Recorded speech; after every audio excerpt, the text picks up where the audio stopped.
All right. How you doing? Yeah. Oh, that Benji Ritholtz joining me for this post game. Welcome, sir. That was a big win. Am I overstating it, or was that a big win? Big win. Felt big in the moment. I don't know what makes it big. Is it that a team that did not know or has not figured out how to execute down the stretch of games all season long, I think, for the most part, executed down the stretch. Am I missing anything? Executed down the stretch. Did the little things right. Coached with some detail and substitutions and flexibility down the stretch. Fouled up 3. Offense, defense, the stuff that we're like, the way you close the basketball stuff games. That everybody's been yelling. The way you close basketball games. Yes. It's funny. The trade deadline's 2 days away now, or less than 2 days away, and it's like everybody always gets excited about trades, just like they do about the draft, about free agency.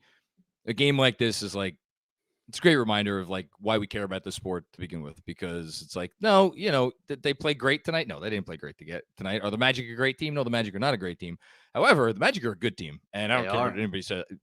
Throw their record right now out the window. This team was 17-12 in their last whatever that amounts to, 29 games coming into tonight after a 5-20 start. They know what they're doing. Not a great team, but they, as Benji, I'm sure we'll talk about a little bit, they know what they're doing on both ends of the court. They got some talented guys.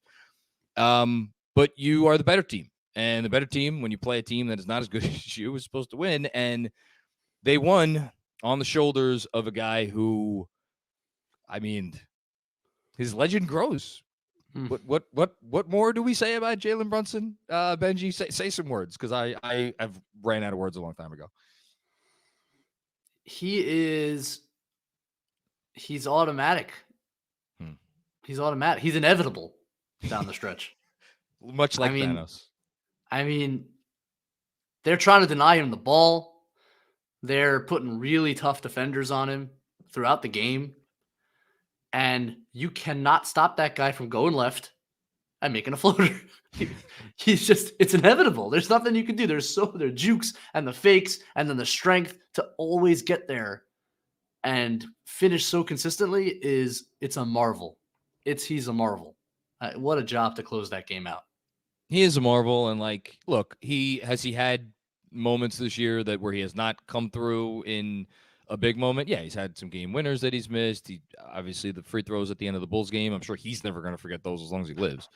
But the clutch stats are what the clutch stats are, and the clutch volume. Just think about how many shots he has taken in tight games at the end of these things, and to just have let's say a PC word, the stones, the cojones, whatever your choice of noun is.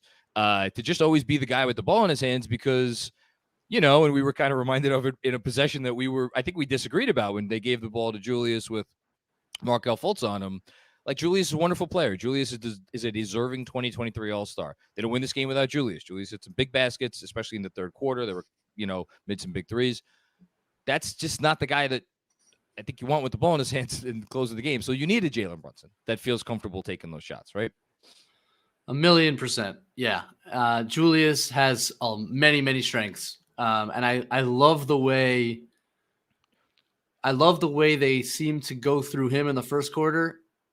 And then I think as the game goes on, and certainly in crunch time, they go to guy who's just a little surer with the ball. Like, Julius has a lot of strengths, but the weakness is decision-making, especially when defenses tighten up and they're loading up, and whether he can make that quick decision that he needs to make when the help comes. And it's harder in general to run your offense through like the elbow than it is from the top of the key. Like Jalen Brunson just has one of the tightest handles in basketball.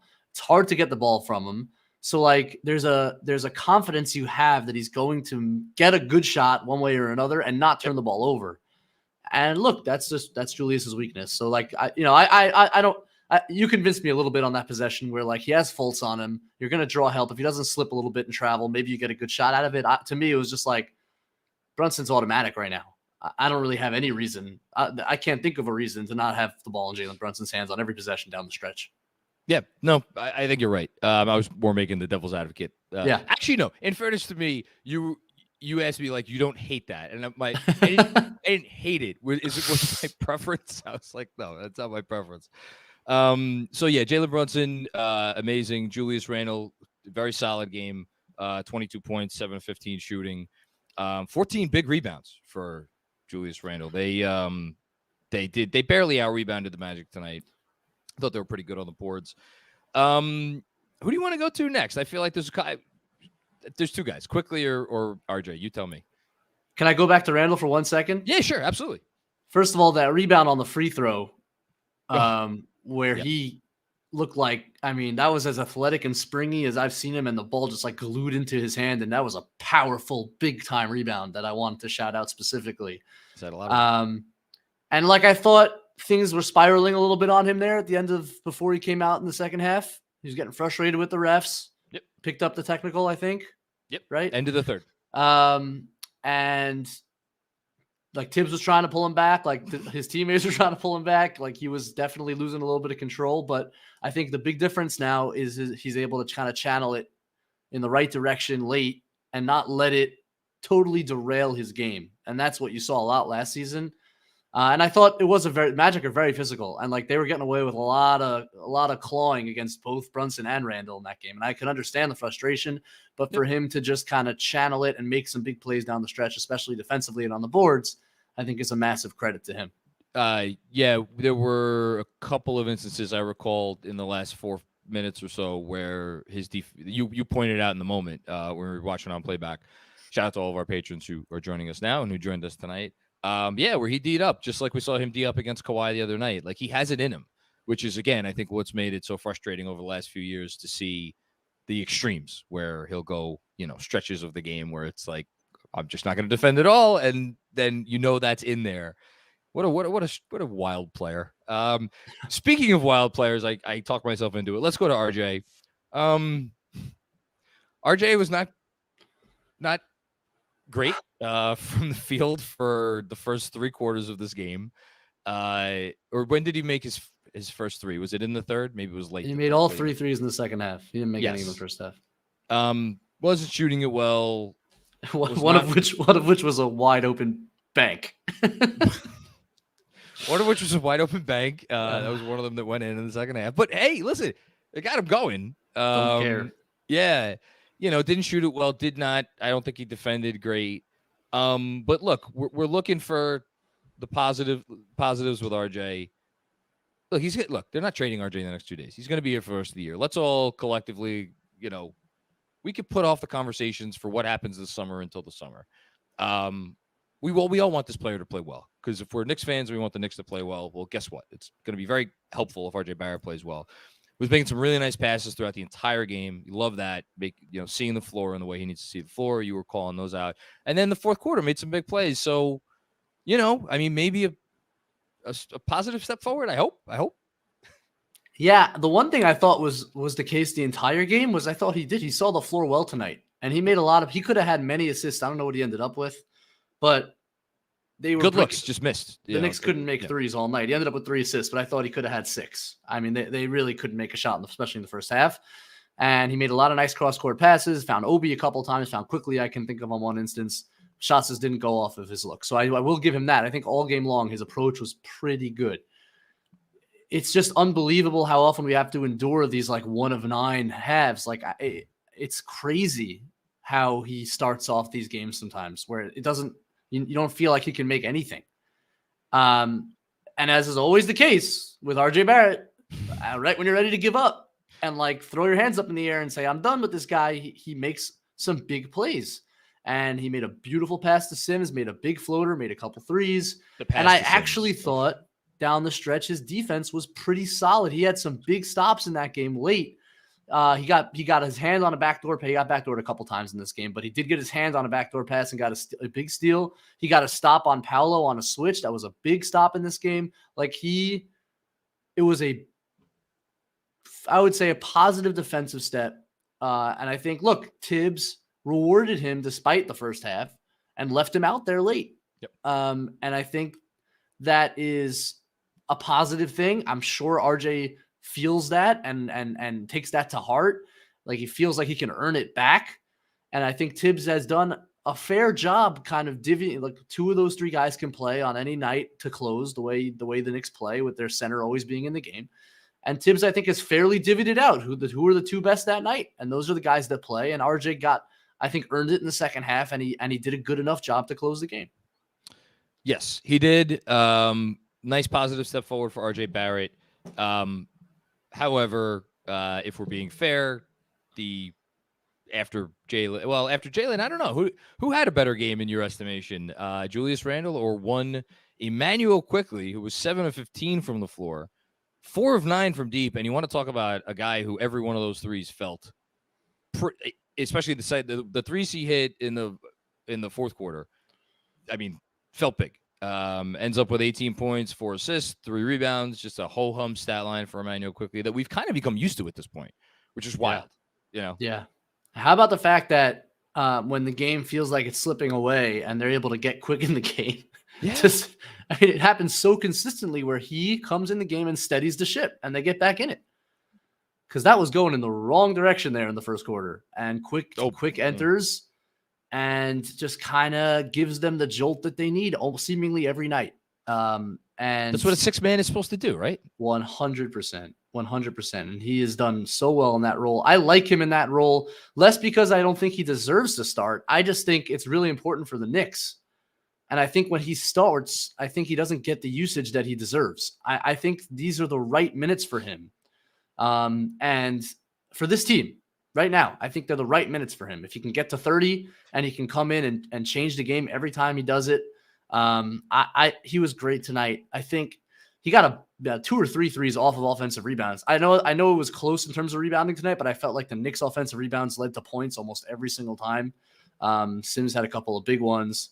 Like for kickouts to Quickley, who made threes, and he shot the ball so much better. 5 offensive rebounds. Sims had 5. 5 for Sims. They had 11 for the game. The Magic had 9. There were a couple of bad possessions where the Magic got I think they got 5 on the first 2 possessions of the fourth quarter. But other than that, the Knicks I think were pretty good in the defensive glass tonight. Yeah, they were. Quickley is everything for this team. I mean, you just have to look at the data to confirm what you're seeing, in that he is invaluable to everything that they do. He is their, in some ways, he is their most valuable player. I don't mean that in the traditional sense, but you look at the data tells you they play better in every way when that guy is on the floor. And it's massive for them. And he got 32 minutes tonight. You look at the minutes distribution. Grimes got 30, RJ 35, Brunson 39, and they felt like they needed every one of those 39. Julius Randle 34, and Sims 35 minutes. Last thing before I let you go, and maybe I'll get one more thought from you that I want to get. We were critical of Sims early. Hartenstein seemed like the better of the 2 centers as the game was starting out. And it's funny, I asked you midway through this game, I'm like, what have you thought of Sims as he's, stepped in for Mitchell Robinson over the last 10 games? And you're like, some good, some bad, has some moments, has had games where he gets better throughout the game. I thought tonight was a game he got better throughout the game, right? I agree. Yeah. And Hartenstein put him in a tough spot with the foul trouble. And so Sims had to play a lot. Yeah. And shit, that might be a career high for Sims. I'm going to look that up. The offensive rebounding is a massive thing for this team, because God knows they brick a lot of shots and they miss them. They miss them long, and being able, it's built into this offense. It's essential to this offense that and without Mitch, for Sims to be able to fill in and do that job and get those kickouts for threes, it keeps this offense afloat when they can't shoot. And I think his defense was okay. I think he's still under contest at the rim sometimes, and it bothers me where there's one play where it seemed like he was backtracking. It seemed maybe he got dragged back, but in the end, you got to be there and you got to be helping on penetration. That's your job.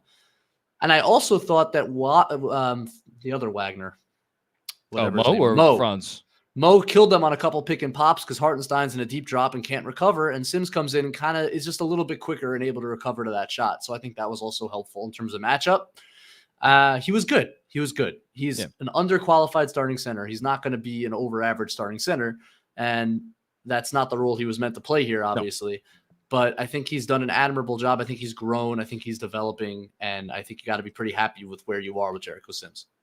His only games he's played more minutes in his career, the last game of last season, in which no one else was playing, and then the overtime game in Boston a couple weeks ago. But yeah, good job by Sims. Last thing, I guess, before I want to get you out of here is, I know we've talked about it, but just because I have you and the deadline is in a day and a half, is there, forget specific players, forget cap ramifications, forget like value or whatever. If there was one thing that you could inject into this team, within reason, a certain type of player, what would it be? Or are you cool just letting the group that they have kind of roll for the rest of the year with this, whether 9-man rotation, maybe Fournier steps in if somebody goes down, Mitchell obviously be back. What are your thoughts? I'm cool. Like, I think you got to get off Cam, and just like sunk cost didn't work out for whatever reason. It's a whole nother conversation, but like, you got to, move him and get your whatever pick and whatever, do that, which I think 59 protected. Whatever you got, it is what it is. It was a shame. It was mishandled, but we're here. So, okay. Do that. We here. I don't want, not that they wouldn't help. I really don't want to watch Eric Gordon or Reggie Bullock on this team. I just don't want to watch a veteran who isn't developed. Like, it's not where we are. It's not where we need to be. And I feel like, look, the move was to replace Deuce.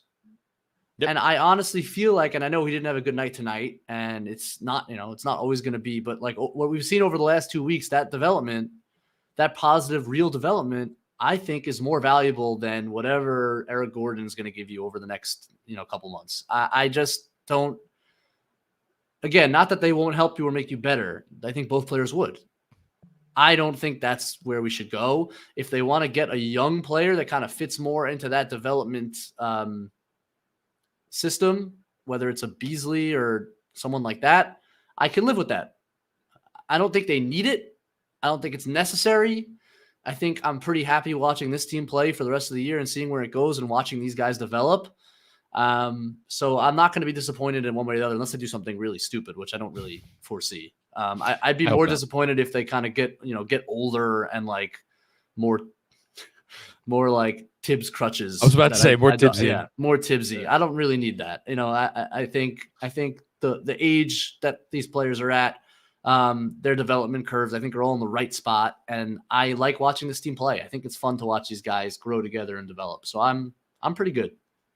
Well, listen, I think it's a good basketball team. It's certainly not a bad basketball team. I think it might be a good basketball team. They're 30-26. It's not terrible. I could live with it. All right. Andrew, unless there's anything else, I'm going to get Benji out of here. Benji, thank you, sir.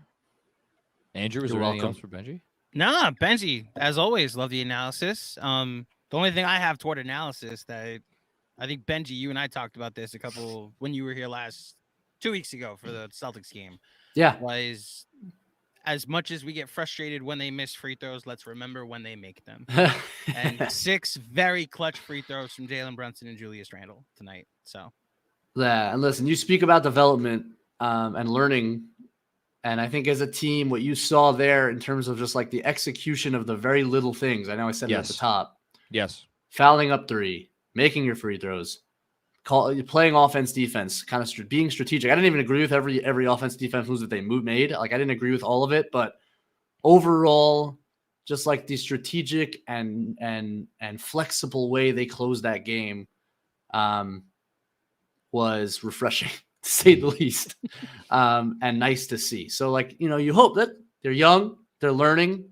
They play a lot of young players who aren't used to closing games, and maybe that's a lot of it. Jalen Brunson hasn't been the first option in the NBA in his career to close a game.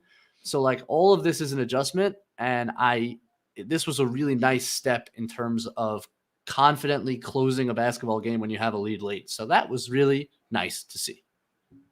Perfectly said. I agree. Thank you as always, Benji. Have a great time, guys. Really. You too, man. Enjoy the night. I'll be listening. Yeah, thank you, man. All right, what do we do? What do you want to do first? You want to go into your report, and then we'll do a moment? Absolutely. From our friends at Weiss and Rosenblum, personal injury report presented by the law offices of Weiss and Rosenblum. If you think you might have a case, give them a call at 212-366-6100 or Visit WeissandRosenblum.com for more information. I haven't checked my text. I believe Barry Weiss was DVRing or recording the game tonight. So I think I'm happy that he's going to be happy with this. He's again big Tibbs critic. I hope he's pleased with how Tibbs coaches the end of this game. So personal injury report. Mitch obviously out, but T-minus 5 games or 4 games, right? Until he returns. What do we got left? 4? Let's hope it's T-minus 4 games. Yeah, so T-minus 4 games until he gets back. It's 4 games until the break. I think. Yeah, 4 games until the break because we said 30 and 30 we'd sign up for. They'd have to go 0 and 4. That's right. Yes, they have to go 0 and 4. Well, we'll talk about that. And then RJ's back. RJ was back tonight, which is great to see. So, and again, he was questionable. Mm-hmm. So we should factor that into the fact that he started off maybe a little slowly, right? Yeah, that lets me wonder how much he's actually done the last couple of days if he's been bedridden. I have a friend, my gambling buddy. He was asking me about RJ for gambling purposes, and I was like, well, he made the trip. I don't think he's making the trip if he's sick, because there's no point going all the way down to Florida when the next game's in Philly. If you were sick enough to miss this game, just stay in bed. So when he made the trip, it's like, I think RJ's going to play, and maybe that had something to do with the slow start. Regardless, you can't say enough that with him coming back in and making a positive impact in that fourth quarter, the Knicks had 66 points through 3 quarters, had 36 in the fourth alone, and it was a collective team effort. Like Obi was 0 of 6 from the field tonight, yet I still felt his impact in the fourth quarter. Obi had some nice plays for sure. Yeah, absolutely. Across the board, this felt like a team win against a deceptively good Orlando Magic team. One thing I'm going to say it again. I said it at the top. I'm going to say it again, and we'll get to the super chat soon. We'll do a quick moment of the game. I don't want to hear that shitty job, just barely beat a crappy Magic team. I don't want to hear that. This team is, first of all, this league. Hashtag this league. Mark Stein always says it. This league. But this team is not a bad team, and they were 9-4 at home in the 13 home games coming into tonight. So give credit where credit is due. All right, moment of the game. I'm looking up one thing because I had all of the scoring down to the very end, except there's one bucket that yes, okay. This is gonna be tough, man. This is gonna be tough. Okay, to pick 3. So let's do this. I picked 3, so I'm curious where you're going. So, because Brunson had 4 of their Brunson had 3 of their last 5 baskets, and then the fourth, which was all created by him, his dish to Jericho Sims. So it was all Jalen Brunson all the time. I feel like we should just give him one play moment of the game. Do you want to do the Brunson to Sims, or do you want to do another one? I have 2 because there's the runner to make it 94-93. Then there's the floater that the pass to Sims, the dish to Sims to make it 96. So I do both of those. Yeah, I have those 2. Okay. That put the Knicks up 3, which created the situation that they mastered at the end of the game. So we'll do both of those. Then do you want to do for the third moment of the game,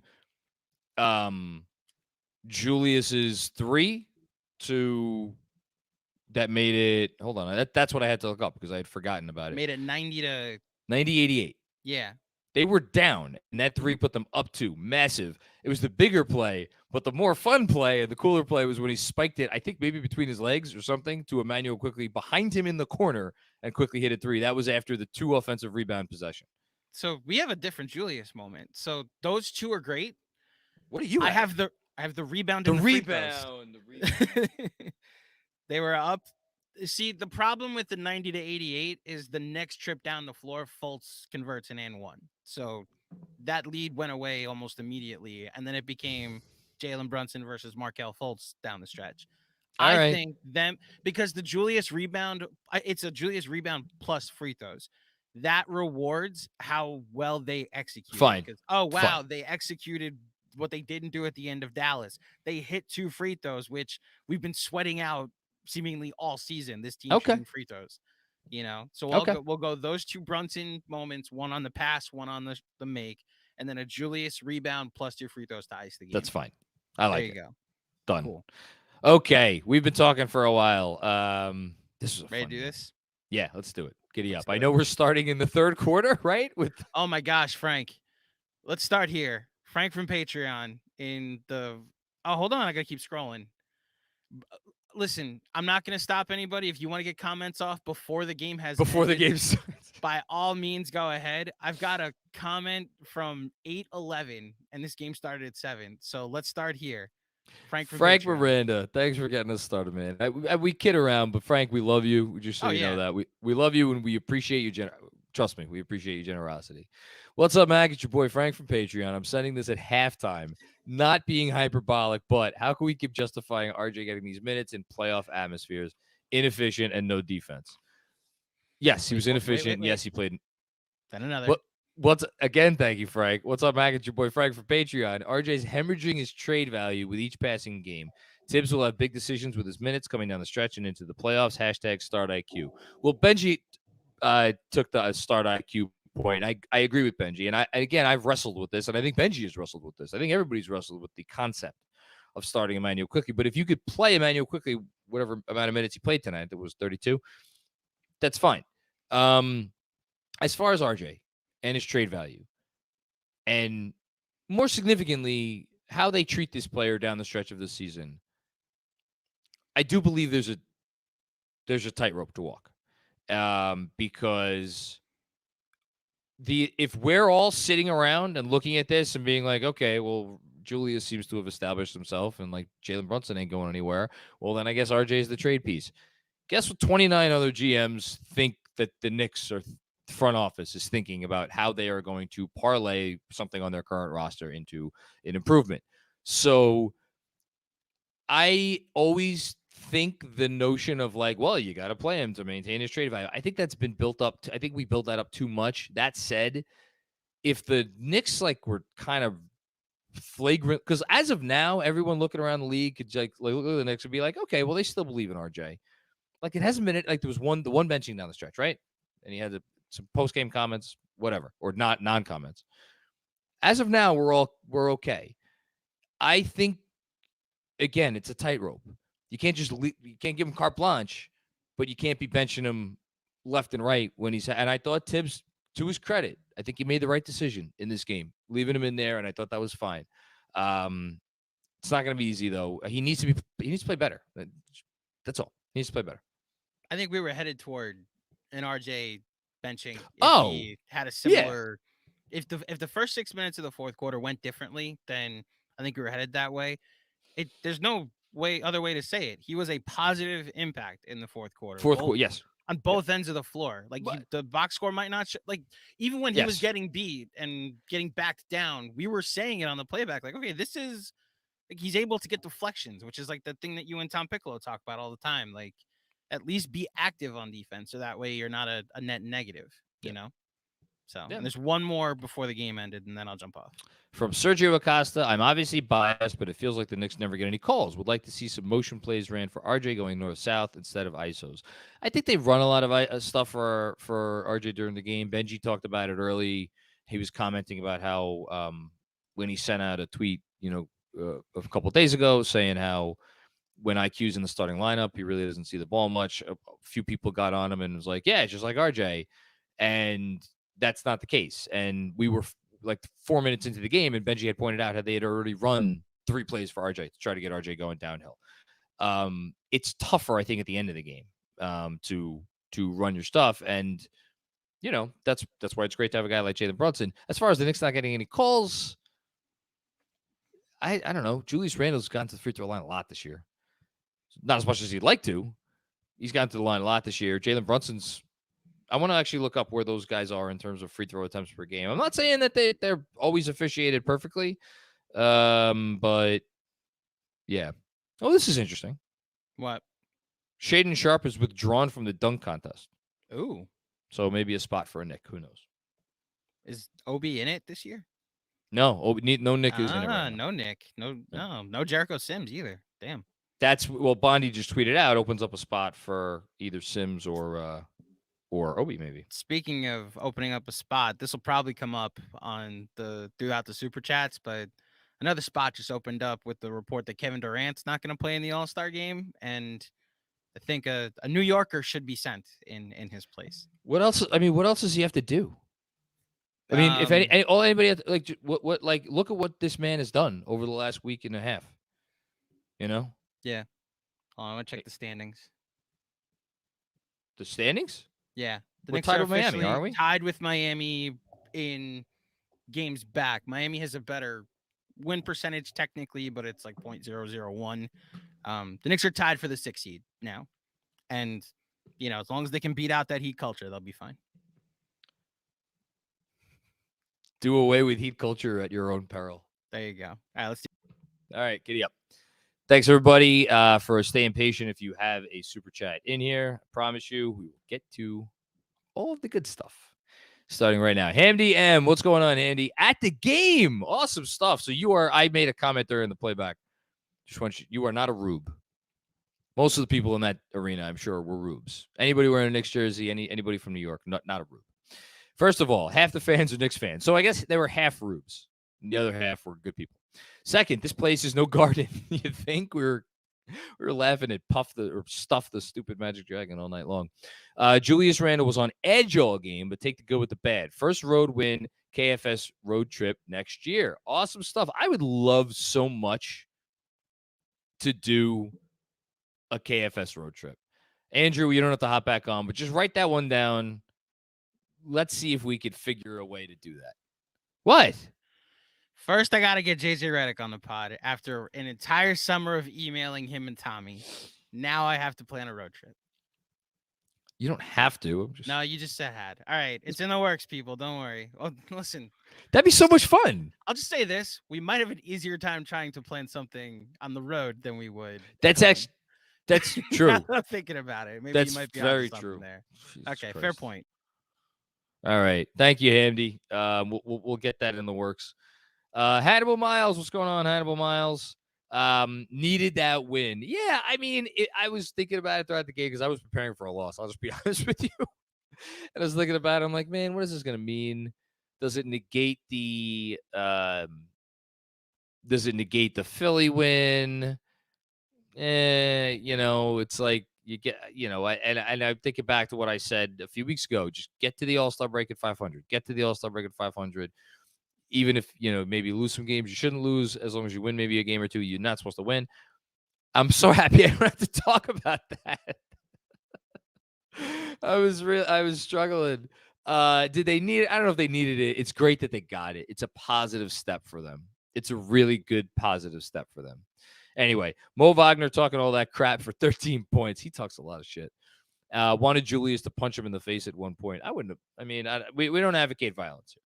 Right? We don't advocate violence, but new entrant into the punchable face contender, right? For sure. Gotta have Mo Wagner in there. Thanks, Hannibal. Greg Moran, road dub. Let's fucking go, Knicks. Thank you for the generous contribution, Greg. They've been getting road dubs all. That's a better. Excuse me. I still getting over whatever the hell I'm getting over. But I mean, if you want to, I forget who was there was some old coach or old GM or something that came up with some, not a fancy statistic, but basically like, if you want to figure out how good a team is, take a look at their total wins or something about like total wins, but look at their road. Basically look at their road wins. Like, how does a team play on the road? And this team, like, all they do is they go on the road and win. As of now, make sure I got this correct. The Knicks have I think this is, yeah, okay. This is updated. I just have to make sure. They have is it the 6th best road record in basketball? Hold on. It's not sorting by road record. I can't get this. They have 16 road wins. Here are the teams that have more than 16 road wins. The Clippers, the Nets have 16, and the Celtics. That's it. Those are the only teams with more than 16 road wins. So the Knicks have as many road wins as the 2nd best road winning team in the league. That's awesome. Good stuff by them. Thanks, Greg. Andrew Palladino. End of game execution was a lot better tonight. Yes, Tibbs deserves credit for adjusting the game plan down the stretch of the fourth quarter. Always love the Florida road Knicks fans. I mean, there's a lot of us down there. That's for sure. Yeah, I thought. I mean, look, I'm always going to be the one to defend him. You all know that by now. I thought he coached a good game. I thought he was active down the stretch in terms of what he was doing, his telling them to foul, the substitutions. Thought the play calling was fine. I thought the subs throughout the game was fine. I mean, look, is Tibbs maybe say this for Tibbs? Last season was defined by that it became the definition of insanity, right? Because it was the same thing over and over again and no change. This season, for sure, still a lot of criticism of Tibbs, and there obviously are going to be some people who will criticize him no matter what he does and feel like he needs to be fired, and no progress could happen until he gets fired, and that's between them and their God. But say this for him: there have been incremental steps throughout the year, step by step, starting almost from the beginning of the year, never as quickly as people want it, no pun intended. And there's still things that he does that aggravate people, but gotten better as the year has gone on, for sure, I think. And tonight was another step forward. Sam Garcia's dad. Okay, I was wondering which member of the Garcia family was going to grace us with their presence. And it is Sam Garcia's dad today, as Jalen Brunson tweets that he appreciates all the Knicks fans that were in Orlando. Julius Randle with a huge three-pointer to go ahead, 90, yes, to 88. And then the rebound after the purposely missed free throw by Banchero. And the game-ending free throws, hashtag we here again. Really good game from Randle. Really good game from Randle. He's had it. I mean, here's the nice thing. I don't have to gas Randle up anymore like I've been trying to do all year because he's an all-star. You know? It's like, oh, yeah, it's easy. You just got to say 2023 all-star. That's all there is to it. And he played like an all-star tonight. Not his best game. Good game. Very good game. Okay. Thank you, Sam Garcia's dad. P Master Flex. I should save this money instead of super chatting. We appreciate it. I will need to pay for the speeding tickets I get when driving Barrett to the airport. Oof.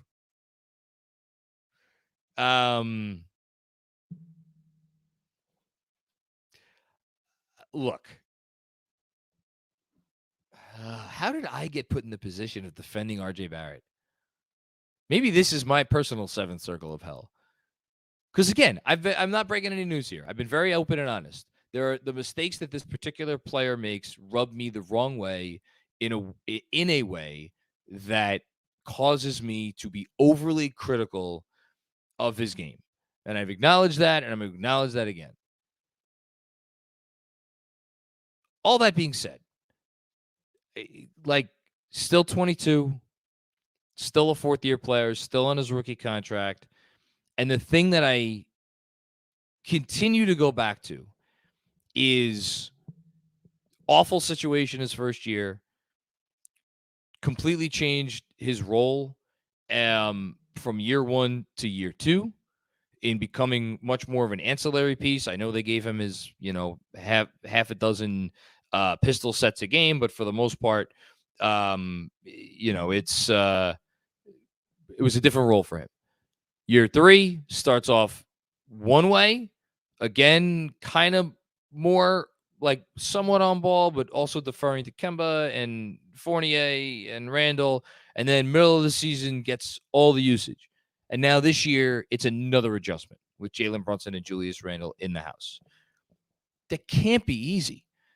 We've seen better players than him struggle with adjustments to their role over the course of their contracts. I mean, I had Phoenix and Brooklyn on my second screen tonight. DeAndre Ayton is a guy just got a max contract. And yet you want to talk about a guy that's been up and down, in and out. That guy's the number one pick in a draft that contained Luka Doncic and Trae Young, and Jaren Jackson Jr. and a few other guys are pretty good. It's not always linear. It's not always going to be perfect. Now, you want to tell me that it's frustrating to watch a guy struggle to come up with any offense, and then you got guys like Cam Thomas, out there, like just certified bucket getters, and then you got guys like I'm trying to think of other, like Jalen Williams on OKC, a guy we passed on, where it's like, okay, he's maybe not a guy who's going to have the ball a ton, but does all the little things, much like Quickley, much like Grimes. And then you look at Barrett, and that's where you get frustrated. You're like, can't we give me the guy that if he's here to score, that actually scores, or give me the guy that does other things to help the team win? I get it. I'll just say again, what we're seeing right now may not be the final product. That's all. So, yeah. Thanks, P Master Flex. Sorry I went on for a while on that one, but I felt that was important to get out of the way because I'm sure we're going to get a lot of RJ stuff tonight. Kevin Danishevsky, here we go. That's what I'm talking about. Beat Orlando on the road. He's playing really well. Brunson cementing his reserve case. Completely agree. RJ down the stretch. Yes, positive RJ stuff from Kevin Danishevsky. At least 500 at the break. Yeah, so they answered my wish. They're going to be at 500 at the break, and now I'm greedy. Now I get greedy because the Nets, even though the Nets are playing well, they're not going to have Kevin Durant, and I guess maybe they'll have Spencer Dinwiddie if the trade call got indeed done today, or yesterday, which it did. So they will probably have Spencer Dinwiddie. They'll probably have Dorian Finney-Smith. Those guys will help them. But, like, again, it's a home game against Brooklyn. Like, win that game.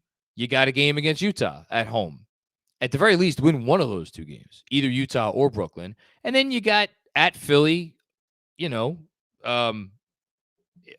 on Friday. That's not going to be a picnic. I'm not expecting them to win bad. But then you go into Atlanta before the break. It's a winnable game. So I'm amending my requirements. Give me one more. Go into the break over 500. If you give me one more, I'll be happy. If you give me two more, I'll be fucking ecstatic. If you give me one more, I'll be happy. How about that? Busy, what's going on, Busy? Listen to RJ slander all game on playback. Y'all beg for him to be taken out of the game, and what happens? He come through in the fourth. Hashtag trust in Tibbs. Oh, I see what you did there, Busy. You were getting all kinds of critical of me here. Not just me. Everybody. It wasn't just me, to be clear. Everybody wanted RJ out of the game. Didn't think he was going to be in down the stretch. And then you throw the hashtag trust in Tibbs at the end there. You're a sly dog there, Busy. You know the game. You know how to play. I appreciate that. Nice fourth quarter for you, boy. For sure. Thank you, Busy. As always. Juanon, if you're complaining after this win, please get the fuck out of here. I think you've had this tweet a few times. Huge win. Fire Tibbs? You mean extend Tibbs? I kid. Yeah, I don't even want to extend Tibbs. But nice to see him make adjustments tonight. His coaching helped win that game. Yeah. And like, I gotta say that this was actually a game minus the Brunson stuff at the end. Because I guess in the We Here season, it was more Julius at the end. How did we win so many close? Because they did well in close games. A lot of big threes at the end of the games of the We Here season. Anyway, I was going to say this felt like a We Here season win. And the reason is because, it's amazing. Out of sight, out of mind. Andrew's reminding me. Derrick Rose. Yes, Derrick Rose was pretty big at the end of a lot of those games. The We Here season, there were games where they came out of the gate and they were not perfect and they struggled on offense and they couldn't make a shot, but their defense kept them in it. I don't know if I want to say their defense kept them in it tonight. I think it was a little bit also to do with the fact that the Magic maybe missed a couple shots, which helped. But I do think that tonight was evidence of the fact that they are continuing to build good habits as the season goes along. And as we've been talking about a lot lately, they don't get blown out. They don't get blown out. They have a floor, which that's what everybody says about Tibbs. He raises the floor. Well, the floor seems to have been getting higher as the season has gone along. And on a night like tonight, even when they came out and they were really just not hitting anything on offense and they weren't playing great on offense, like they were sound enough, right? To stay in it. The lead didn't get too high. You were down by whatever they got down by 11 or 12 or 13, as opposed to 19 or 20 or 21, even though, as we saw the other night, they could come back from that deficit too. So, yeah, it's good game all around. Thanks, Juno. Jibo, good job, Tibbs, with his adjustments. Run is him. Great comment. Love it. Here we go. Giddy up. Busy with another one.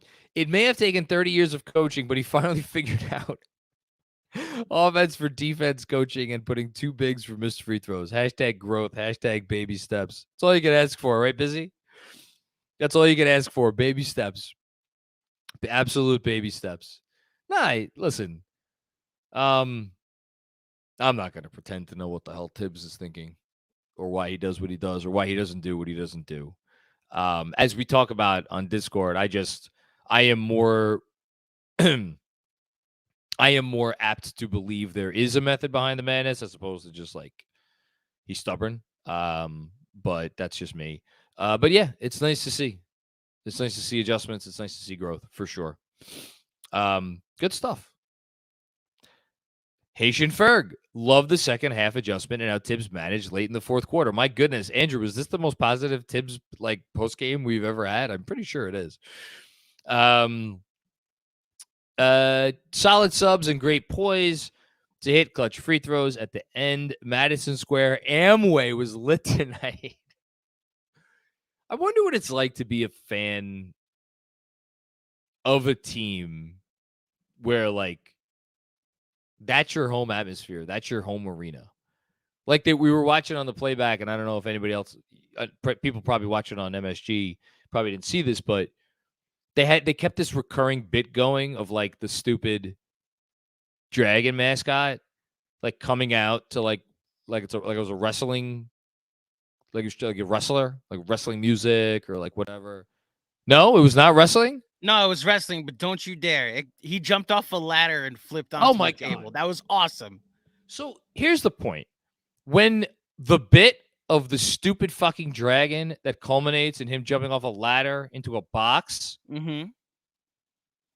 is that's awesome. That's not what you go to a basketball game to see. And they played basketball too, John. They played a lot of 48 minutes worth of basketball. He jumped onto a box that was like a Knicks box. It was awesome. Andrew, I was with you when Puffed or whatever stuffed the magic thing was Andrew, like in between timeouts. Sports. You watch sports. You go to sporting events to see for the chance of seeing magic, and I mean magic in the form of Jalen Brunson, not magic in the form of a fucking stuffed dragon or someone wearing a stuffed dragon costume. I think whether he's jumping off a ladder or not. I think Stuff the Magic Dragon was a dumb mascot too. I'm with you on all the times that he was just like leading dancing on screen. Then he came out the tunnel to enter Sandman, climbed up a ladder, and did a flip onto a table. And I felt like I was watching WrestleMania. You know what WrestleMania is?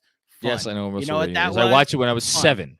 Right. And there may be 7-year-olds there that are going to remember that because they're not like old enough to know what effective field goal percentage is. They're like, oh, at that fun basketball game, a dragon also flipped on. Don't paint me as boring old stats guy. There's a happy medium. There's a gray area. John, do you really not want to have this conversation now? John? I can't believe you're siding with the dragon. I'm siding with that. The dragon jumped off a ladder and landed on a table. That was awesome. That's all I'm saying. I was with you. It was like, all right, this is stupid. Most mascots are except Mr. Met. When that happened, I was like, okay, that was entertaining. I'll give you that one. I just want to say I'm thankful for Madison Square Garden. Yes. That's all. Even though Madison Square Garden does do things in between play when play is stopped. They throw T-shirts with cannons. And I would do away with all of that as well, but we don't have to talk about that right now. Let's get to thank you, Haitian Ferg, for the comment and inspiring this conversation. Let's keep going. Danny Gardner, what's going on, Danny? I thought in the first RJ lost his confidence, but the dude is never afraid. I agree with that. I don't think he ever loses his confidence. I think he gets like, I don't know. There's another term for it. I don't have the words, but like, you're right. He doesn't He doesn't lose his confidence. Or if he loses it, he finds it. Need the defensive intensity he showed in the fourth to come up more often. Yes. Want it. You got to want it. If he brings that, everything else will work itself out. I completely agree. If he defends like I remember him defending in the We Here season, let the chips fall where they may. Seriously. Let the chips fall where they may. Thank you, Danny. I appreciate that comment. Busy with it. One more. Do you think we could teach him small ball by the end of the year? No. You're not getting that far. Look, considering how some of these games have looked without Mitch, I think they've stuck to their principles, right? So we always talk about Tibbs. He's stubborn because he believes consistency breeds effectiveness. Sometimes it does, sometimes it doesn't. I think in this instance, I think them sticking to their principles, they've had some nice defensive performances of late. You know, they've rallied, they've rounded into form without Mitch, and I think when Mitch comes back, hopefully he doesn't need his usual customary 1 to 2 to 3 weeks to get back into like game shape or whatever. I wouldn't mind a 3-center rotation for a little while when Mitch comes back. I wouldn't mind that at all. We'll see. We'll see if we need to. But that's fair, Busy. Jewing on with another one. Just sending this one to welcome Isaiah Thomas back to the league. So I hate to burst your bubble. Let me finish reading the comment. Hashtag Jerome James. Hashtag Eddie Curry. Hashtag how is this allowed to happen? Hashtag poor Suns fans. So I hope I could find the tweet in a timely manner. Someone tweeted out a little while ago that was a false report initially. Not that was a false report. They basically clarified the report that, or not clarified. They pushed back on the report that Isaiah Thomas was going to be involved in running the Suns. I'm looking for it now. I will find it. But yeah, I think unfortunately we don't get to have Isaiah Thomas running a basketball team again because that would just be too perfect. Okay. This is from Dwayne Rankin. A spokesperson for new Suns team owner Matt Ishiba told The Republic Hall of Famer Isaiah Thomas won't have a position in the team's front office and isn't part of the team's transition. Ishiba and Thomas are friends. So I just retweeted that. Unfortunately. Barry Craver, what's going on, Barry? How you doing? If a Macri student didn't do their homework but provided clear evidence that they were watching the Knicks, what grade do they get? Thanks, KFS. It's funny because several of my students at this point, I really try. I go out of my way to keep this life away from my school life. But you know, I mean, like when I have it's mostly boys in my class who are basketball fans, and when I hear them talking hoops, like I will occasionally interject. Would I give someone a higher grade? Because I gotta say, truth be told, most of them are Nets fans. Because again, I teach in Brooklyn. I live in Brooklyn. I live down the block from the Barclays Center. Most of them are Nets fans. Some of them are indifferent. No, you got to earn your grades with Mr. Macri. Got to keep it a buck. Gregorio Vincent, great win. Fun seeing Sims having a positive impact on the court. And wow, this Magic team is scary good. Completely agree on Sims. We talked about Sims already. He definitely had a positive impact tonight when all was said and done.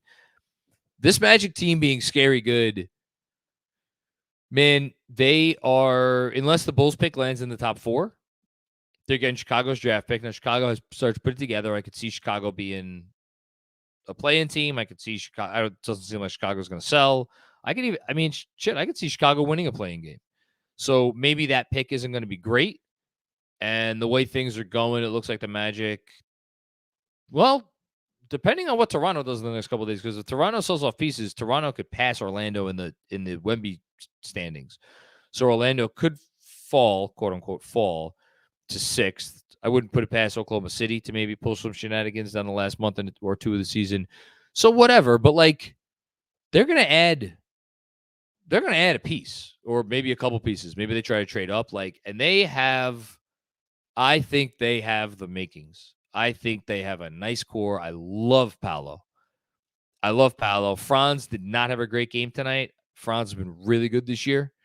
Benji was talking about it on the playback tonight. Fultz has been good. and Fultz had some really big time shots tonight. And he's better than Elfrid Payton, but I'm just using it as an example.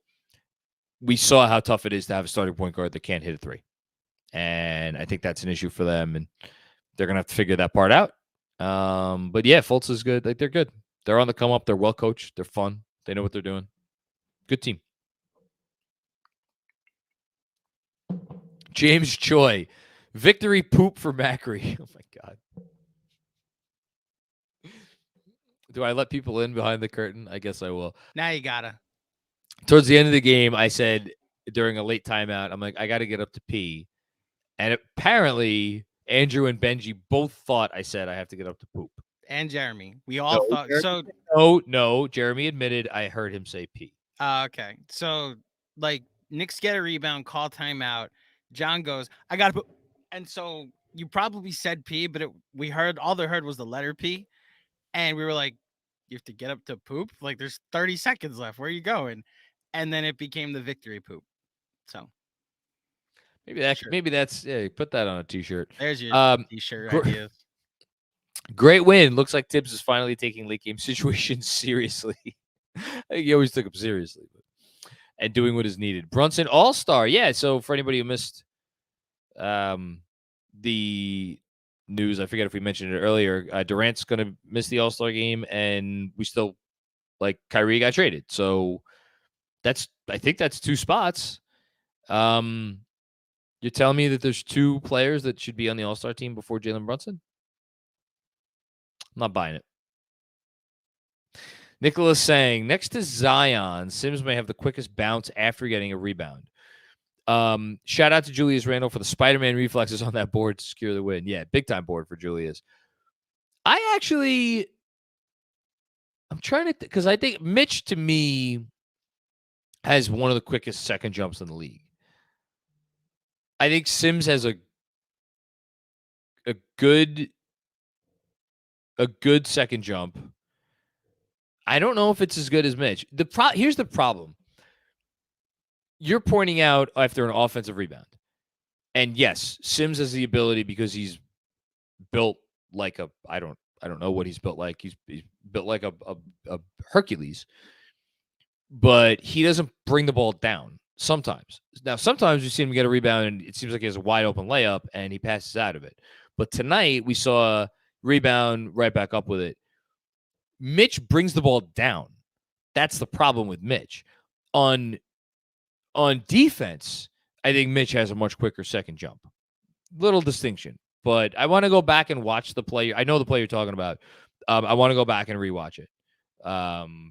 Because I agree with you, but I do want to go back and see.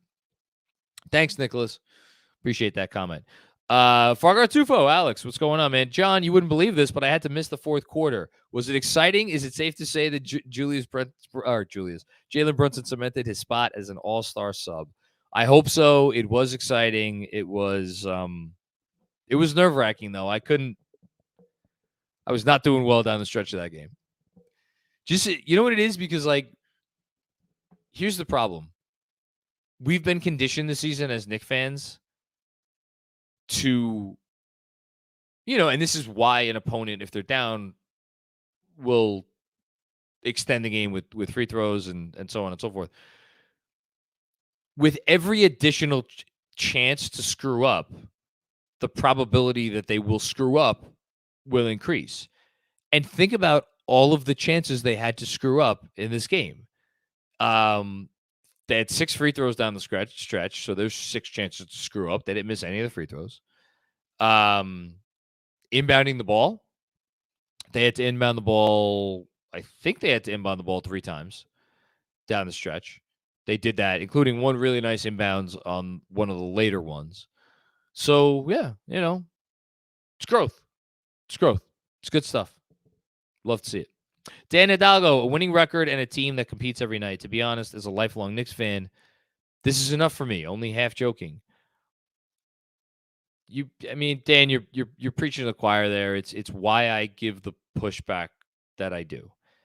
I don't know why I get people's annoyance, I get people's consternation, I get people's gripes, but is a fun team, and this is a team that even if this team was in an NBA city that has had a history of success, the way this team competes and the way they go about their business and the fact that it is young players and it is a guy like Jalen Brunson who has a great story behind him and who wanted to come here, very much so, for reasons that, whatever. He wanted to come here. He wanted to be a Knick. Julius Randle, 2-time redemption story.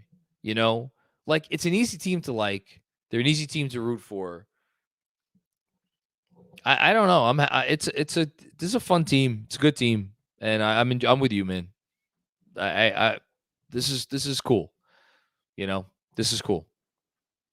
Zach Hara, what's going on, Zach? Is Obi at the 3 for spells? A crazy idea again with these massive against these massive lineups.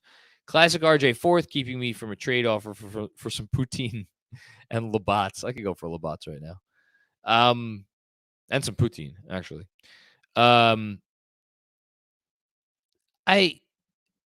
Again, like, they weren't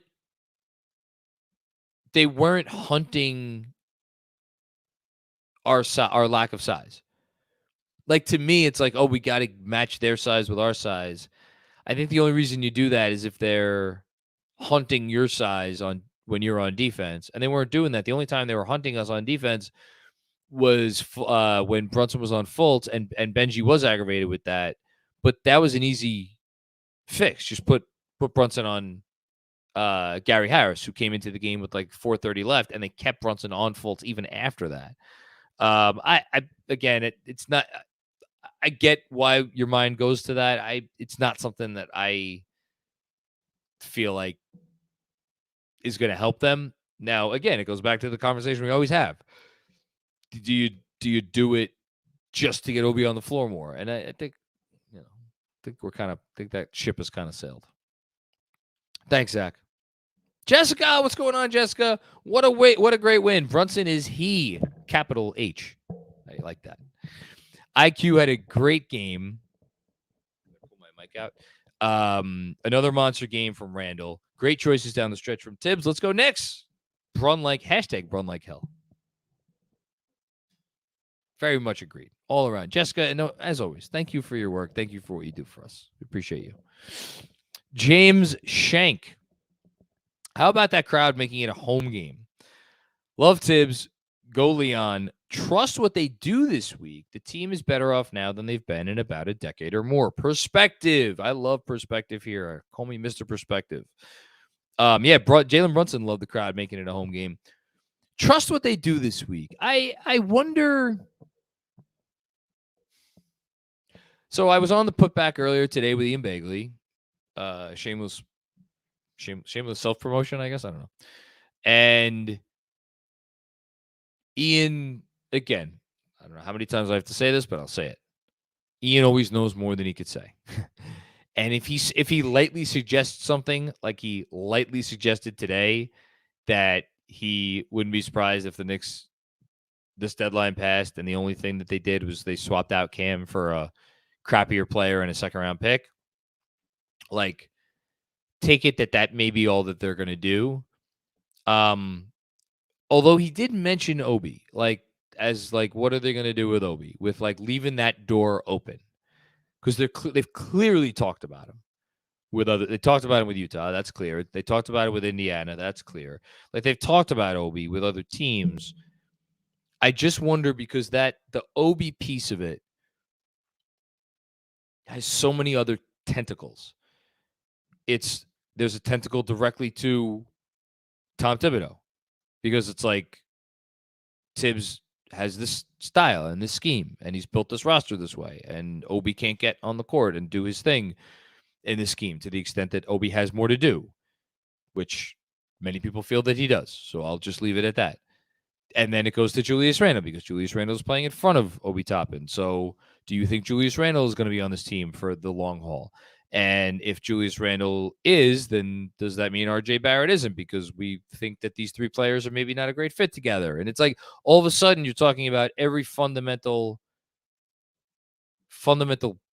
brick of this foundation and the walls that are coming up. And I say all this to make the point that, like, I wonder what the discussion is like behind the scenes this week. I wonder how much they are on the same page, or I wonder if, as we've heard reported at times, that there are disparate opinions about what they should do and which direction they should go and what moves they maybe should make. So when you say trust what they do this week, yes, Leon is in charge and he makes the final call. I'm still going to be skeptical of their process, because I still question whether they have that clarity of vision that I would maybe like them to have, while admitting it is tough to have clarity of vision when you are trying to pull off the high wire act that they are trying to pull off, which is to get better without a true superstar player while not bottoming out. That is a tough road to hoe. And I think it leads to diciness behind the scenes. So I will trust them, but I wish I could be a fly on the wall this week. That's all. Will Oliver, what's going on, Will? How are you? Road Warriors, they continue to lift my spirits. Great to hear from you, Will. Glad to hear that. Glad to hear your spirits are continuing to be lifted. They're Road Warriors, man.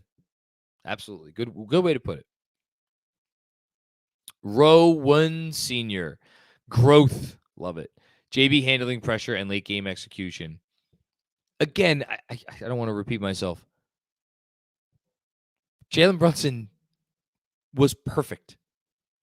Perfect down the stretch of this game. They needed every bucket he got them. It's not like they could have done without one of the buckets or two of the buckets. No, they needed every bucket down the stretch of that game. And Jalen Brunson got all of the buckets for them. To come up that big, man, that's why, like, I said superstars before. The Knicks have a star player. Jalen Brunson's a star player. And I get that is obviously going to come off as belittling to Julius. And I don't mean it to, but, like, a star in the league is the guy, like, again, last 5 minutes, mano a mano, your guy versus my guy. Who's getting the better? Our guy has been Jalen Brunson all year long. Julius a wonderful player. Wonderful player. Supremely talented. Jalen Brunson is a star. I don't care what your definition of a star is. Jalen Brunson's a star. Good stuff, Rowan Sr. Stevens Giame. What's going on, Stevens? Kudos to that Magic team. They have a bright future. Yeah, they do. What a gritty win. Get Brunson to Utah. Yes, to the All-Star game, to be clear. Not trade him to Utah. The Knicks back in the 6th seed. Yep, they are. I'm looking. I keep looking. So the Hawks lost tonight, by the way. The Bulls lost tonight. The Nets lost tonight. I'm just looking at the Timberwolves score. The Timberwolves are currently down by 35 points to the Nuggets. Probably not ideal. So, like, good night for the Knicks in terms of the standings. Not only caught up with Miami, but gained a little separation between them and Atlanta. They're 2.5 games above Atlanta. Atlanta goes back below 500. And the Bulls lost their 3 games ahead of the Bulls. I'm not counting the Bulls out this year yet. I don't think the Bulls are going to sell off pieces. So, it was an important win. I hope they catch Miami. I'm worried about what Miami might do before the deadline. I'm worried. Just putting that out there. I wonder if the 7th seed is still the more realistic goal. We'll see.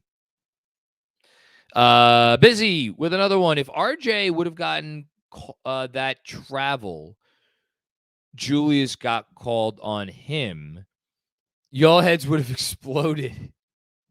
Hashtag be fair. Hashtag bonehead play. Hashtag keep it consistent. Hashtag trust in Tibbs. You got to throw the trust in Tibbs in there. One, yes. Yes. When the travel happened, because it seemed like he slipped on a web spot, I brushed it off in the moment. And I defended the play. I was like, look, he has the mismatch. It's okay. Another point against me. Julius Randle's numbers in crunch time this year. RJ Barrett's numbers in crunch time this year. Now, Julius has made more shots. He's taken more shots and he's made more shots. But in terms of efficiency and effectiveness in crunch time, the numbers say that both of these players are essentially equally bad in crunch time. So it's not like I could sit here and be like, well, Julius has the crunch time track record, so you trust him there. No. He doesn't. The only defense I will give myself, and you're spot on, Busy, and you're not wrong, and you're right. But I'm a lawyer, so I gotta put up a defense of myself. The only defense I will put up of myself is Julius has made enough big plays, a ton of big plays this year, and enough big shots. In that sort of situation where he has a mismatch, not every time. Sometimes he gets baited with mismatches and it plays right into the other team's hands. I don't think that was it, and I think he's been doing a much better job of late, where he's been drawing the mismatch and he's been kicking it out. We've seen so many good kickouts from Julius of late, and I think that was what maybe that would have developed into, or just kind of getting middle and putting up a shot over Fultz, and he hit a lot of those tonight. He's hit a lot of those recently. So that's my defense. But to your main point, that we would have lost our shit if that was RJ, absolutely. And not totally fair. Was not fair. Thanks. I'm going to call Busy Mr. Accountability. Holding me accountable. Greg Film Stuff. Thank you for the generous contribution, Greg. Thank you, everybody, for all the generous contributions. Guys who were like multiple super chats, the whole thing. You have no idea what it means. Keeps this whole thing afloat. Quite frankly, we appreciate you. Greg Film Stuff. A lot of stories here. Is Fultz arriving, and what does that mean for Suggs? I'm going to go back to that. Were the refs from Orlando really? You had a problem with the refs too. I didn't. I mean, I didn't think it was a great officiated, like wonderfully officiated game. I didn't have a huge issue with it. What was the free throw discrepancy? And I understand the free throw discrepancy is not going to be completely a fair representation because they sent us to the line 6 times late. We went to the line 19 times. They went to the line 24 times. So if you take away the 6 late intentional free throws, that brings us to 13 free throws to their 24. I mean, okay. That's fair. I'll give you that. That's fair, Greg. This game was too close, but New York executed when it mattered. Yep. Also love how RJ ended the game. Yep. And Sims made himself a factor. Yep. Hit on all good stuff. Is Fultz arriving, and what does that mean for Suggs? So Jalen Suggs was drafted last year. He was drafted 5th overall in a draft that, let's not have any revisionist history. I know Josh Giddey's been awesome. I know Franz Wagner's been awesome, but like that was looked at as like, actually more was looked at as like these top 4. These are a can't miss top 4. Suggs was included in with the Mobley, Cunningham, Green group. And then Barnes was the one who was like, could Barnes sneak in? And then sure enough, Barnes ended up jumping Suggs.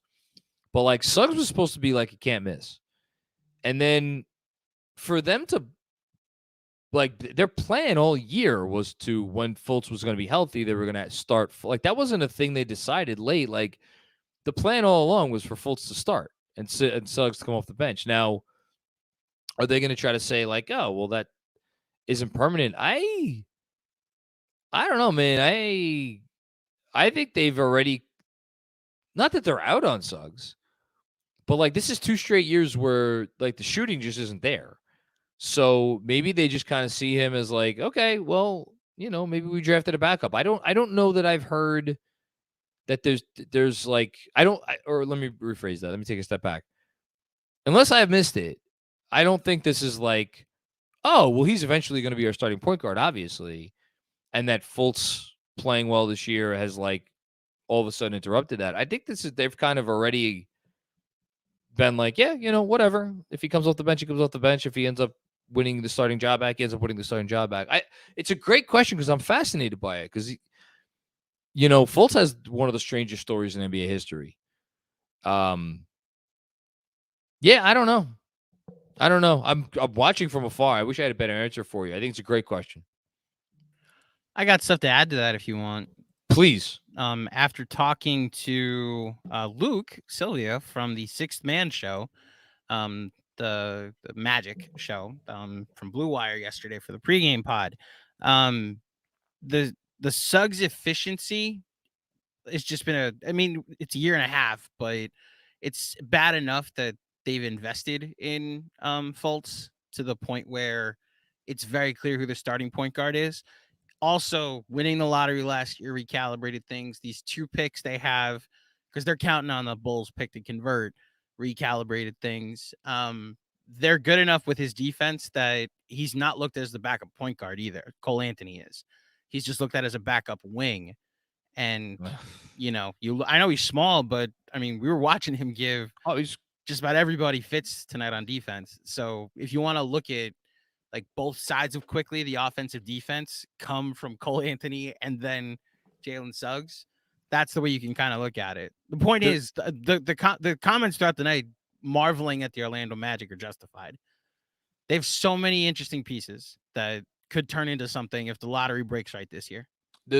I agree, and a lot of it's this whole conversation goes away if they, if they get. It's funny because I guess maybe they're the one team that I don't know if anybody would want Scoot over Wemby, but you'd think Scoot would be a pretty good fit on this team. But putting that aside for a second, I don't know if Giddey's going to wind up being good enough that the Magic are going to wind up looking back at what could have been, especially since, again, they did get Franz, and Franz is excellent. But you want to talk about a guy who is a fit for he's huge, just like everybody on that the Magic play. Good fit. Yes. Wait, you're talking about Giddey. Oh, no, Giddey. I'm talking about Giddey. Yeah. So here's the thing, and this is, the Knicks have some of this with RJ, but it's a completely different conversation. But think about how well Mikal Bridges fits on the Suns. Yet you'd take SGA over him, right?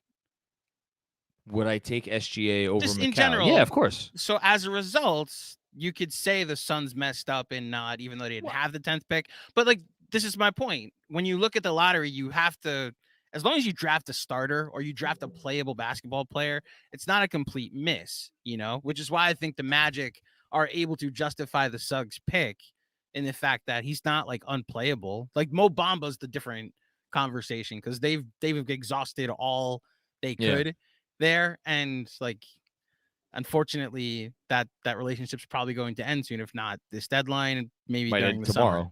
Well, it's true. I'm saying if it's not this deadline, it might end during the summer. Look, the Magic have done so much right, including the Paolo pick. That's the one you had to get right, and they got that right. So, yeah. And look, right now they have the 5th and the 12th pick. If the lottery goes chalk right now, say that 5th pick jumps, say that 12th pick, the Bulls lose a little bit and it's top 10. They're set up extremely well. Watch out for this team. You want to do a quick standings update or a stats Please update? Do. Yes. You will love that I'm now going to start doing cleaning the glass rather than giddy up. So the Knicks are 7th in offense after tonight. They are 19th in defense according to cleaning the glass. So they fell a spot in offense and rose a spot in defense per cleaning the glass. And then they are 10th in net rating. It's pretty good. Also, for the gamblers out there, the Knicks are 5th in points against the spread. And to just expand on the point about Orlando, I didn't ask Luke about this yesterday, but because I didn't know how much of a gambler he was. Orlando is 2nd against the spread. OKC is a distant number 1 with how much they've outperformed expectations, but to those that may like to invest some of their hard-earned capital on some bets here and there. I know Super Bowl Sunday is coming up, and I'm getting my prop bets ready. You might want to look at the Knicks, the Thunder, and then the Magic as potential spread teams. What's up? How wild? Sorry, How wild is this? What? The Knicks are 16-11 on the On road. the road. The defending world champions are 7-20.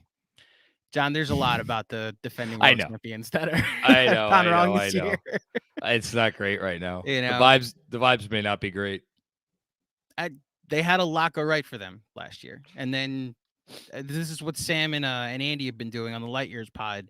You have to remember a lot of the pieces from 2 years ago still exist here, and last year a lot of things that could have gone wrong went right, and they've gone wrong again this year. 2 years ago, this team was in the play-in. Yeah, you're right. You know, good call. Yeah. All right. Do me a favor if you can. I have TNT on. I'm sure they'll update it next time he scores. LeBron's 28 points away. It's 28. Okay. Yes, We're 10 minutes to go in the second. He could do it tonight. He could. It's funny. He had there's a hint of Kobe's last game going on where they're turning down good shots to get the ball to LeBron. Like Russ drove, hit Schroeder on the corner for a wide open three. We see the Knicks do this play a lot where it's a driving kick to the corner and Schroeder passes up a wide open three it's 22. Excuse me. He's 22 points away. Schroeder passes up an open three to hit LeBron on the wing for a contested three. So they're going out of their way to get LeBron field goal attempts right now. Well, as I watch him pass out of a field goal attempt just now, but yeah. Well, it's funny. There's a play that was in the first quarter. It's the last play before he subbed out. The Lakers got a steal. Russ saw a wide open LeBron, who I guess had not come back on defense, and he overthrew him and went out of bounds. And he was just like, oh, that was 2 easy points, and I'm almost 40 years old. Okay, I'll jump off so we can wrap up with the rest of the Super Chat. Okay, cool. Thanks, Andrew. Alex with another one. If you could replace Orlando's mascot, what would you choose, and what would you name it? What would you choose as a theme song? I'm sure this has been proposed many times. I am also sure there are legal reasons, like, again, the Walt Disney Company is what it is. It's its own thing. The Orlando Magic are what they are. The only reason Orlando exists, I'm sure somebody will come up with something like, no, actually, the reason Orlando exists is because this. No, the only reason Orlando exists is because of Disney World. They have characters that are known all over the world. There are so many wonderful, amazing characters that are Disney characters. My choice would be have a double mascot and have it be the Tweedledee and Tweedledum from Alice in Wonderland. I like that. Either that or the Cheshire Cat. I don't know why my mind is stuck on Alice in Wonderland. But like either do Tweedledee or Tweedledum or the Cheshire Cat.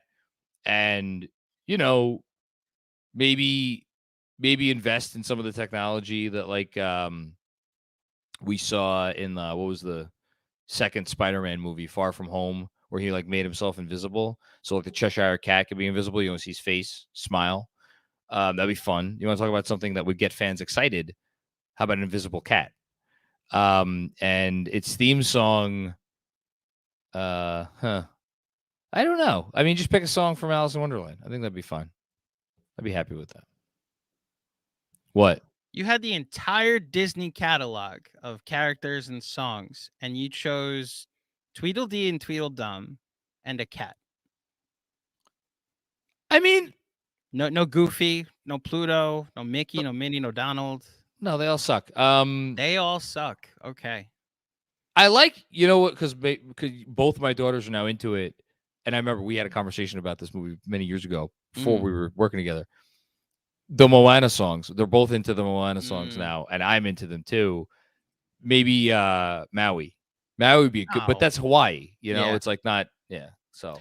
The important thing to remember about the Orlando Magic, and remember when the NBA went to logos, shout out Squarespace on the jersey. I want to say their first logo was Disney, and that relationship has been severed. Yes. So they don't have the ability to then go to a Disney catalog. You know, I they have to understand. go elsewhere. Hence, Alex Puff said the- if I could Puff the choose. Magic Jazz. I would also do anything I could to just make my entire arena experience Disneyfied. Yeah. What I would say, there's a movie called The Florida Project that is very enlightening about the non-Disney portion of Orlando. Oh, I thought you were gonna suggest that the mom from that movie be the mascot. No. The hotel is like recreate a lot of those scenes. Point being, William Dafoe. Willem Dafoe should be the Orlando Magic there mascot. you go, and reenacting the Green Goblin, but only from No Way Home because that's a Disney property. Yes, that's what they should do. I love that movie. My point being, there should be understood there. You're right that Orlando is on the map and known as a destination because of Disney World.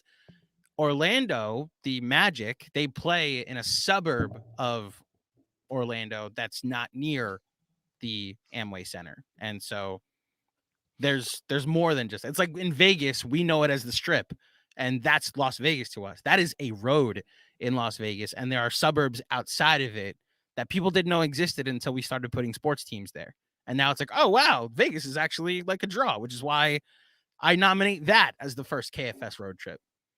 Vegas? When Vegas gets a team, when the league expands to Vegas, that's the first KFS road trip. We may have to experiment with like Brooklyn or Philly first, but yeah, nothing bad could happen on a road trip to Vegas. I'm just saying, we could finally go record in that Blue Wire studio.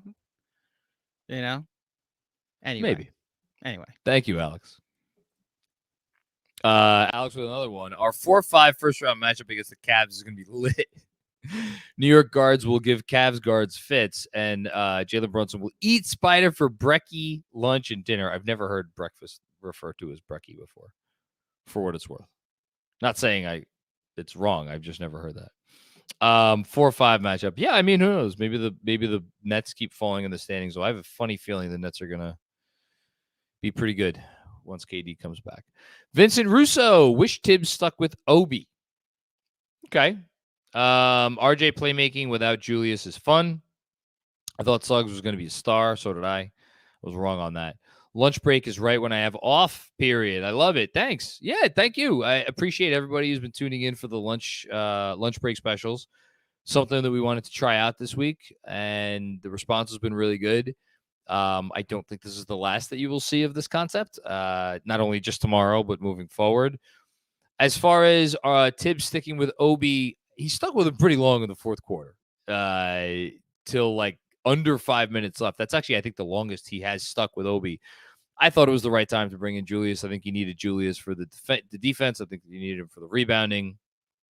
And, yeah, but I think Obi played pretty well. Max Cutler, if the Knicks plans, is the Knicks plans effed, or are the Knicks plans effed? If like screwed. If the Sixers win the championship this year, keeping Embiid from requesting a trade, all the other somewhat realistic stars aren't worth it, in my opinion. So I don't know at this point that we can say who is and is not a realistic star. Just because, again, the history of this league. I think, again, it's complicated by the fact that the Suns just got a new owner. But Devin Booker is always going to be linked to the Knicks because of the CAA connection. We'll see what happens there. I'm gonna be paying very close attention to how the Clippers do the rest of this season, and certainly next season as well. Because I think Paul George is a guy that I personally am interested in monitoring. I think that's a realistic something to watch. And I mean, those are the big ones. What would happen if Miami just kept getting worse and Jimmy Butler asked out? That'd be an interesting one. Just throwing that out there. Thanks, Max. Appreciate that comment. Got me thinking. Jeff Smith, great win. Set up for a predictable letdown. Nope. Yeah, this was set up for a predictable letdown. It didn't happen. And now you want to talk about a game where you're playing with house money going into Philly after you beat Philly the last time. I am just going to say right now, I could not care less what happens in the Philly game. If they lose by 15, whatever. It is what it is. House money for the Philly game. After that, win one of those next three. Utah, Brooklyn, Atlanta. I think that's fair and reasonable. Speak of it, I swear I didn't even know it was coming. Robert Cross. Hello, sir.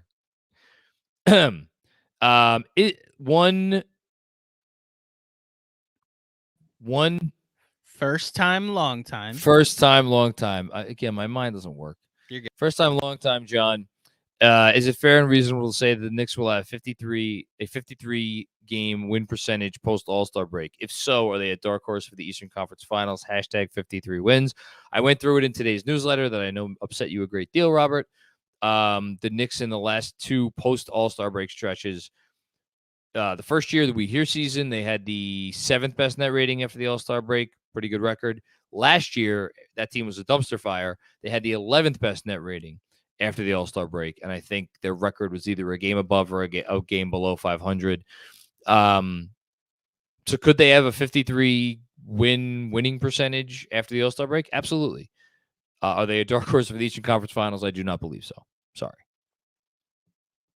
Zach Horowitz called it a big test. Young team after our big win. Yep.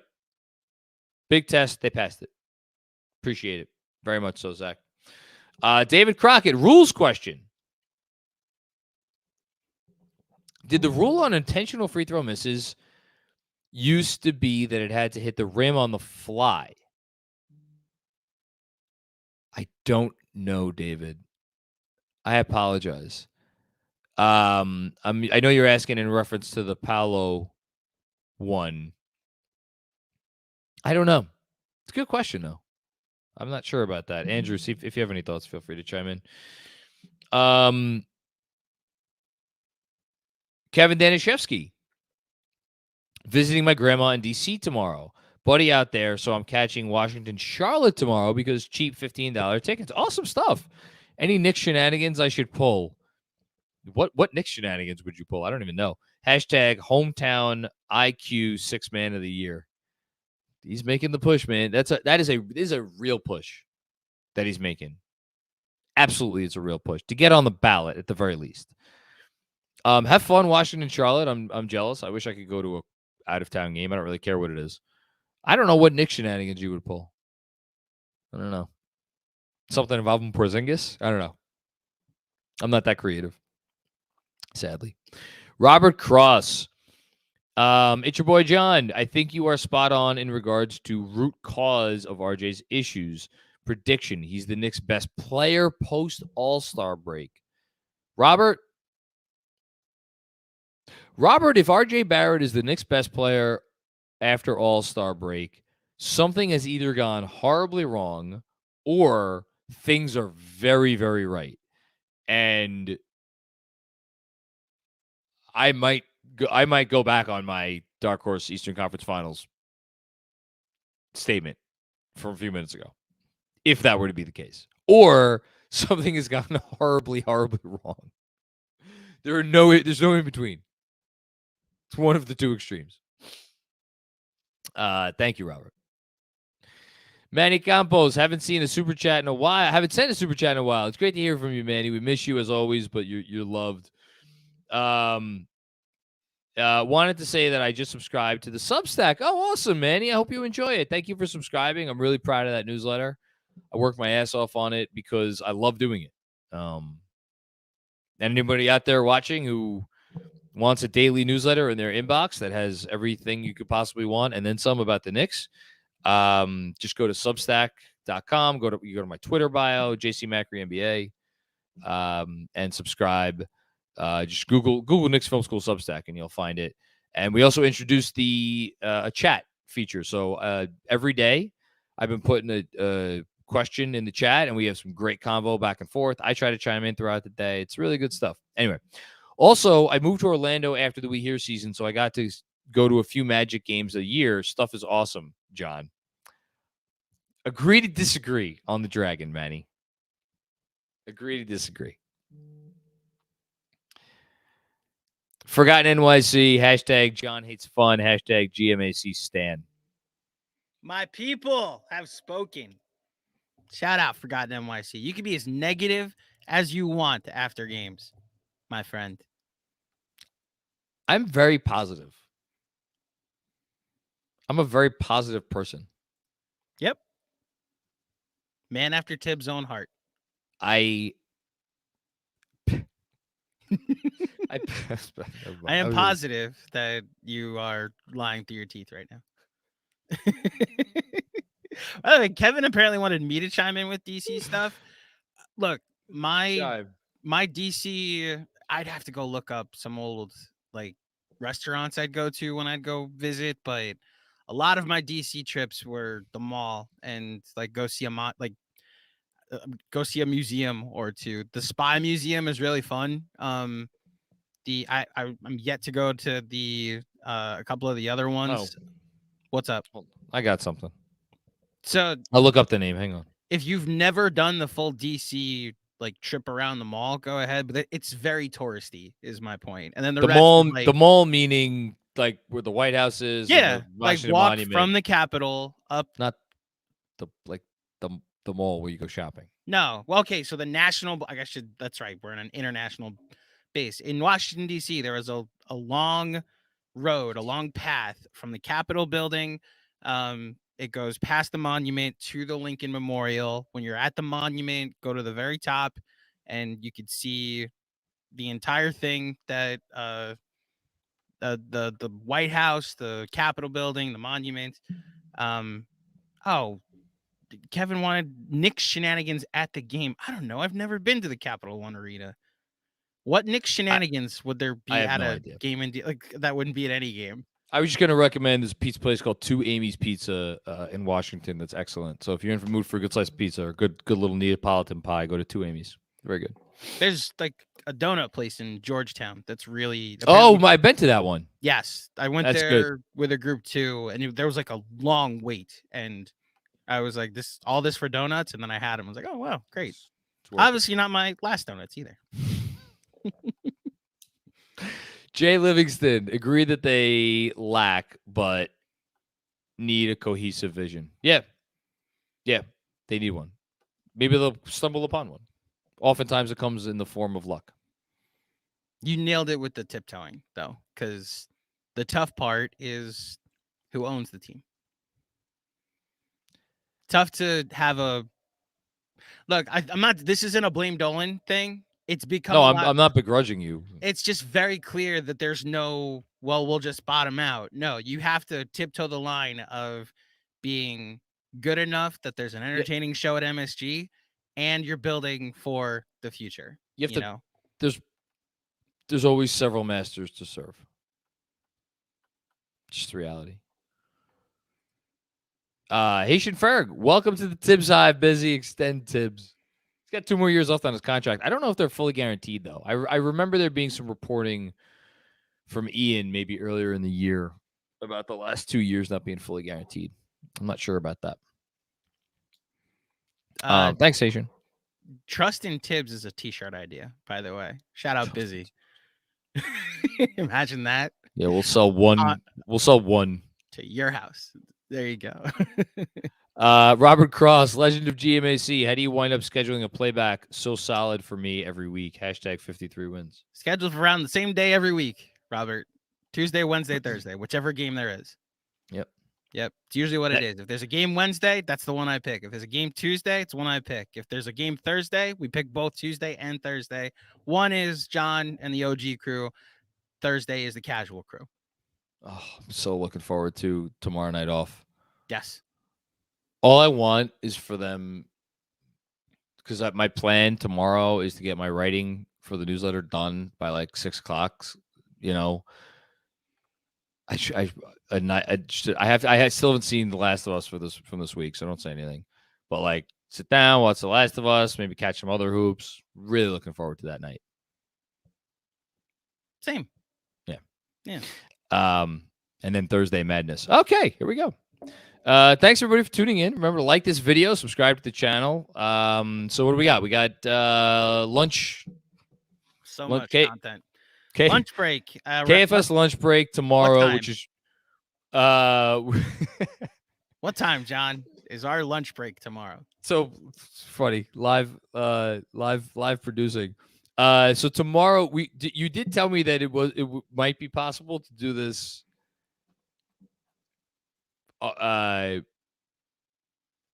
with like not in my usual setup. So we'll talk about it, but tomorrow is going to be potentially a road edition of the.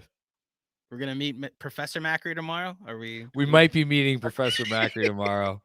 My prayer is that you do it in the middle of class, just to show how addicted to the game you are, and you're just like in between teaching, taking a question. It is. We could talk about it. It is going to be either at about 11:35 or at about 1:10. So I don't know. You want to put it to a poll? I don't know. Whatever free portion in the middle of the day you have, we will do it. Set your reminders for 11:35 for right now. How about that?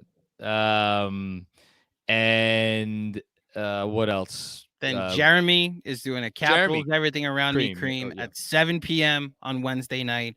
If you want to join him, bring all of your most sophisticated questions to the chat, to that live stream. We'll get in. We might do a full two-parter, so we'll stay on as long as we can to get as many questions as we can in. And then deadline day from 2 to 4 p.m., John and Jeremy and I will be reacting live to what happens the hour leading up to the deadline and then the aftermath that comes afterwards. John will be on until about 3:40, 3:45 that day. And then, you got to go back to...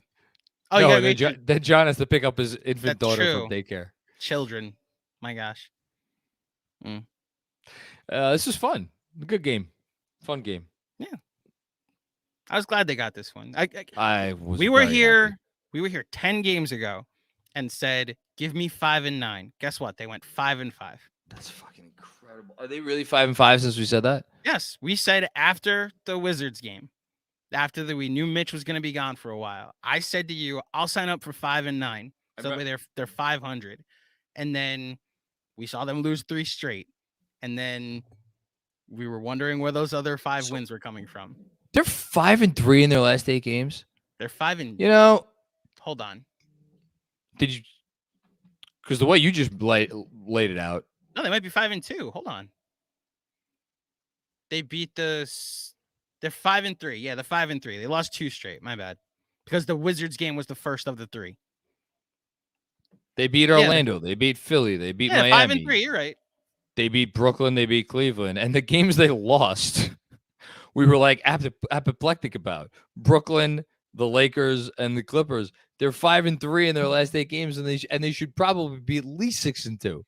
They're a Nick Batum 3 miss or rebound, and a better executed end of game play against the Lakers away. And a Kyrie, he couldn't have Kyrie lost. not going nuclear. Or how about he goes crazy and loses his shit and demands a trade a week earlier. Yes. No, I mean, so let's end here. Kudos to this team. Just I know I wave the orange and blue pom poms. I know I look at them through orange and blue colored glasses some of the time, and I'm drinking the orange and blue Kool-Aid. What color does that make? What does orange and blue make together? I don't know. Probably the orange just fades into the blue. Probably something gross. Yeah. Yeah, something gross. Whatever. I know I tend to be positive in this specific way, but like I don't know how you don't take your cap off to this team with the wins that they've had and the way they've won them. And again, they for better or worse, that they've chosen to make their identity. This is how we're going to play on both sides of the ball. We're going to protect the rim and we're going to grab offensive rebounds and protect. And that's going to be the biggest part of our offense. And they've lost the fulcrum to doing both of those two things. And we were all very worried initially after Mitch went down. And for them to come back and do what they've done, credit to the whole organization. I don't know how anyone could be upset with Forget this game with what's been going on here. It's good stuff. Cosign. I'm enjoying this season. Every single time I've thought this. All right, here comes the shoe has dropped. You know, they're 3-4 going into Philly. It's the same old rotations. Oh wow, they beat Philly and now they're off to a run. They give up 145 at home, and we're in the building against OKC, and this road trip's coming up. It's gonna lead. Oh wow, they went 5-3 and 3-2 on that road trip. They lost by a bunch to Dallas at home. They're gonna fire the coach. Fire the coach. They won 8 in a row. Oh, they lost a game that only teams that it happens every 14,884 times. They're oh, 13,000. They won 6 or 7. Excuse me, 13,884 times. Well, they won 6 of 7 after that. Oh, Mitch is out. I'll take 5 and 9 leading to the break. Oh, they went 5 and 5 instead. Well, that's 4 more games. Let's not drag ourselves into the All-Star break. I'll take 2 and 2. I'll take 1. I told you, I think 3. I'd sign for 1. I want to get greedy. Okay, this is great. Thanks, everybody. We'll talk to you soon. Peace out.